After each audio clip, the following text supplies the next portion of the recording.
বৃহস্পতিবার এই কাজগুলি করলে জীবনে কখনো অর্থের সমস্যা থাকবে না। নমস্কার বন্ধুগণ, আমার এই ইউটিউব চ্যানেলে আপনাদের সকলকে জানাই স্বাগতম। আজকের এই ভিডিওটিতে আমি বৃহস্পতিবারের কিছু উল্লেখযোগ্য বাস্তুশাস্ত্রের কথা বলবো, যা আপনাদের জেনে রাখা খুবই জরুরি। অনেক মানুষই এরকম আছেন যে অনেক টাকা পয়সা রোজগার করার পরেও টাকা পয়সা হাতে থাকে না এবং টাকা পয়সা পেয়েও সুখী নয় জীবনে। তাই তাদের জন্য এই বাস্তু টিপসটি খুবই উপকারী হবে। তাই এই গুরুত্বপূর্ণ ভিডিওটি অবশ্যই শেষ পর্যন্ত দেখবেন এবং কমেন্টের জয় শ্রীকৃষ্ণ, জয় শ্রীরাম, হর হর মহাদেব অবশ্যই লিখবেন। লক্ষ্মীবার হিসেবে চিহ্নিত এই দিনটিতে সৌভাগ্য এতে রয়েছে বিশেষ কিছু ব্যবস্থা, যেগুলি মেনে চললে জীবনের সব বাধা বা সমস্যা থেকে মুক্তি পাওয়া সম্ভব। জ্যোতিষশাস্ত্র অনুযায়ী বৃহস্পতিবার হল সবচেয়ে শুভ গ্রহ, যে গ্রহের প্রভাবে বৈবাহিক সম্পর্ক, জ্ঞান, সৌভাগ্য তুঙ্গে থাকে। বৃহস্পতিকে জ্যোতিষমতে গুরুবার বা গুরু গ্রহ বলা হয়। এই দিন অনেকেই উপবাস পালন করেন। লক্ষ্মীবার হিসেবে চিহ্নিত এই দিনটিতে সৌভাগ্য পেতে রয়েছে বিশেষ কিছু ব্যবস্থা, যেগুলি মেনে চললে জীবনের সব বাধা বা সমস্যা থেকে মুক্তি পাওয়া সম্ভব। তার মধ্যে সবচেয়ে অন্যতম হল আর্থিক অনটন। বৃহস্পতির শুভদৃষ্টি পেতে কয়েকটি কাজ অবশ্যই করা জরুরি। দেখে নিন প্রতি বৃহস্পতিবারে কোন কোন কাজগুলি করবেন। গুরুদোষ কাটাতে স্নানের জলে এক চিমটে হলুদ মিশিয়ে বৃহস্পতিবার স্নান করুন। পাশাপাশি স্নান করার সময় ওম নমো ভগবতে বাসুদেবায় মন্ত্রটি উচ্চারণ করুন। কপালে কেশরের তিলক কেটে উপবাস পালন করুন। বৃহস্পতিবার বিশেষ করে সূর্যোদয়ের আগে ঘুম থেকে উঠে স্নান করুন। স্নানের সময় বিষ্ণু সহস্রনাম স্তোত্র পাঠ করুন। এদিন উপবাস রাখলে বৃহস্পতি তুঙ্গে থাকে। সম্ভব হলে একটি কলা গাছে জল নিবেদন করে প্রার্থনা করুন। বিবাহিত জীবনে কোনোরকম সমস্যা বা কলহ তৈরি না হয়, তার জন্য কলা গাছ পুজো করতে পারেন। বৃহস্পতির বিশেষ আশীর্বাদ পেতে এদিন বিশেষ আচার অনুষ্ঠানে হলুদ রঙের পোশাক পরতে পারেন। বৃহস্পতিদেবের মূর্তি স্থাপন করে তাতে চন্দন ও হলুদ ফুল দিয়ে পুজো করুন। এছাড়াও প্রসাদে ছোলার ডাল ও গুড় নিবেদন করুন। বৃহস্পতিবার উপোস করলে এই দিনে সত্যনারায়ণের পুজো করতে পারেন। কুণ্ডলিতে বৃহস্পতির অবস্থানকে শক্তিশালী করতে এদিন কাউকে ধার দেওয়ার সময় একটু ভেবেচিন্তে কাজ করুন। অর্থ লেনদেনের কারণে বৃহস্পতির প্রভাব দুর্বল হয়ে পড়ে।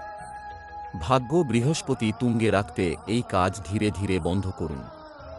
এমনটা করলে জীবনে কখনো আর্থিক অনটনের মুখোমুখি হতে হবে না। বৃহস্পতির আশীর্বাদ পেতে প্রতি বৃহস্পতিবারে গরিবদের নানান জিনিস দান করুন। শস্য ও কেশর দান করলে সৌভাগ্য ফিরে আসতে পারে। এদিন কোনো মন্দিরে গিয়ে পুজো দিয়ে দান ধান করতে পারেন। দেবগুরু বৃহস্পতির আশীর্বাদ পেতে তুলসী গাছকে পূজা করুন। বিশেষ করে বৃহস্পতিবার তুলসী গাছের গোড়ায় কাঁচা দুধ নিবেদন করুন। বৃহস্পতি তুঙ্গে রাখতে এই দিন যতটা সম্ভব হলুদ রঙের পোশাক পরার চেষ্টা করুন। প্রতিদিন হলুদ রঙের পোশাক না পরলেও অন্তত বৃহস্পতিবার পরুন। যদি পোশাক না থাকে তাহলে জামার পকেটে হলুদ রঙের রুমাল, টাই ইত্যাদি পরিধান করতে পারেন। কি করবেন না? বৃহস্পতিবার কলা গাছকে অত্যন্ত শুভ বলে মনে করা হয়, তাই এদিন কলা খাবেন না।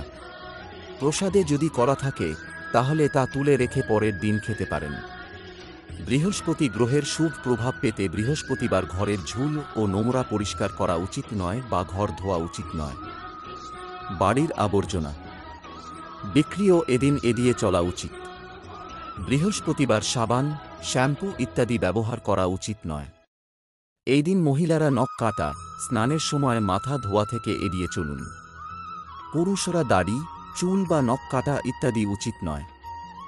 ভাগ্যের চাকা ঘুরিয়ে দেবে নিমেষে। বাড়িতে অপরাজিতা গাছ এভাবে নেই তো? জানুন বাস্তুশাস্ত্র। অপরাজিতা ফুল একটি শুভ ফুল হিসাবে বিবেচিত হয়ে আসছে যুগ যুগ ধরে। পূজার সময় ভগবান শিবকে নিবেদন করা হয় এই ফুল। জ্যোতিষশাস্ত্রেও এই গাছটির গুরুত্ব রয়েছে অসীম। আবার বাস্তুও এটিকে বাড়ির সঠিক জায়গায় লাগানোর পরামর্শ দেয়। বাস্তুশাস্ত্রে কিছু বিশেষ জিনিসকে বাড়ির জন্য খুবই গুরুত্বপূর্ণ বলা হয়ে থাকে। এই বিশেষ জিনিসগুলির মধ্যে একটি হল অপরাজিতা গাছ। প্রবল ইতিবাচক শক্তি এবং শুভ গুণাবলীর কারণে এটি বাস্তুতে একটি বিশেষ স্থান ধারণ করে। এই গাছটিকে একটি অসাধারণ ক্ষমতাসম্পন্ন গাছ হিসাবে বিবেচনা করা হয়। বাস্তুশাস্ত্র বলে এটি যেখানে থাকে সেখানে সমৃদ্ধি নিয়ে আসে। বলা হয়, যখন এই অপরাজিতা গাছ বাড়িতে স্থাপন করা হয় তখন সবচেয়ে গুরুত্বপূর্ণ বিষয় হল এর দিকটি মাথায় রাখা। সঠিক স্থান ও নির্দিষ্ট দিকে স্থাপন না করলে এই গাছ উপকারের পরিবর্তে ক্ষতি হতে পারে।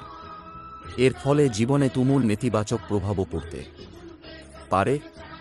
আপনার বাড়িতে অপরাজিতা গাছ লাগানোর আগে আপনাকে সাবধানে বাস্তু নীতিগুলি বিবেচনা করতে হবে এবং যাতে এর শক্তিগুলি বাড়িতে একটি ইতিবাচক পরিবেশ তৈরি করতে পারে তা নিশ্চিত করার জন্য বাস্তু সম্পর্কিত কিছু ভুল এড়াতেও পরামর্শ দেওয়া হয়। আসুন জ্যোতিষী পণ্ডিত রমেশ ভোজরাজ দ্বিবেদীর কাছ থেকে এ সম্পর্কে বিস্তারিত জেনে নিন। অপরাজিতা গাছ ভুল স্থানে বসানো। বাস্তুতে দিকনির্দেশের বিশেষ গুরুত্ব রয়েছে এবং যখনই গাছের কথা আসে তখন তাদের সঠিক দিকে রোপণ করার পরামর্শ দেওয়া হয় যাতে বাড়িতে সর্বদা সুখ থাকে এবং কোনো বাধা না আসে। আপনি যখন বাড়িতে অপরাজিতা গাছ লাগাচ্ছেন এটি সর্বদা পূর্ব বা উত্তর দিকে রাখার পরামর্শ দেওয়া হয়। অপরাজিতা উদ্ভিদের জন্য আপনার সর্বদা আদর্শ দিকটি বেছে নেওয়া উচিত। এই নির্দেশাবলী ইতিবাচক শক্তির সঙ্গে যুক্ত এবং বাড়ির বাসিন্দাদের সামগ্রিক মঙ্গল বাড়ায় বলে বিশ্বাস করা হয়। এই দিকগুলিতে অপরাজিতা গাছ লাগিয়ে আপনি একটি শুভ পরিবেশ তৈরি করতে পারেন যা সমৃদ্ধি এবং ইতিবাচক শক্তিকে বাড়িয়ে তোলে। অন্যদিকে আপনি যদি বাড়িতে ভুল দিকে অপরাজিতা গাছ লাগান তবে এটি উপকারের পরিবর্তে ক্ষতির কারণ হতে পারে। বাড়ির বেডরুমের কাছে অপরাজিতা গাছ রাখা। বাড়ির প্রতিটি জায়গায় বিভিন্ন ধরনের গাছ লাগানোর পরামর্শ দেওয়া হয়। বাস্তু অনুসারে আপনার বাড়ির শোবার ঘরে কখনই অপরাজিতা গাছ লাগাবেন না। বেডরুমে বা তার আশেপাশে রাখলে উপকারের পরিবর্তে ক্ষতি হতে পারে। বাস্তুতে বিশ্বাস করা হয় যে এই গাছটিকে তার নির্দিষ্ট জায়গায় না রাখলে এর নেতিবাচক প্রভাব দেখা যায়, যা আপনার ঘুমকেও ব্যাহত করতে পারে এবং সমস্যা তৈরি করতে পারে। আপনি যদি এটি আপনার বাড়ির বেডরুমের কাছে রেখে থাকেন তবে অবিলম্বে এর অবস্থান পরিবর্তন করুন। ঘরে একটি শুকনো অপরাজিতা গাছ রাখা। বাস্তু অনুসারে আপনার বাড়িতে কখনই শুকনো অপরাজিতা গাছ রাখা উচিত নয়।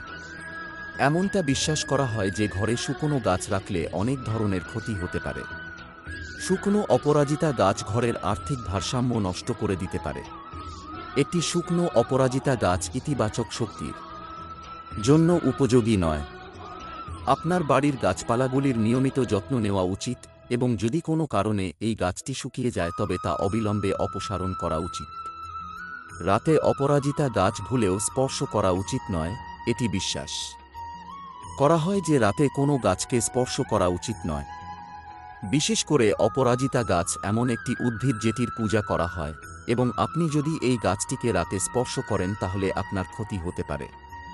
ভুল করেও রাতে এই গাছটিকে স্পর্শ করবেন না এবং রাতে এই গাছে জল দেবেন না। এই গাছটিকে ভগবান শিবের প্রিয় গাছ বলে মনে করা হয় এবং আপনি যদি রাতে এটি স্পর্শ করেন তবে ভগবান শিব রুষ্ট হতে পারেন। অপরাজিতা গাছের সাথে একটি বাড়িতে মাংস এবং মদ খাওয়া অপরাজিতা গাছকে অত্যন্ত পবিত্র বলে মনে করা হয়।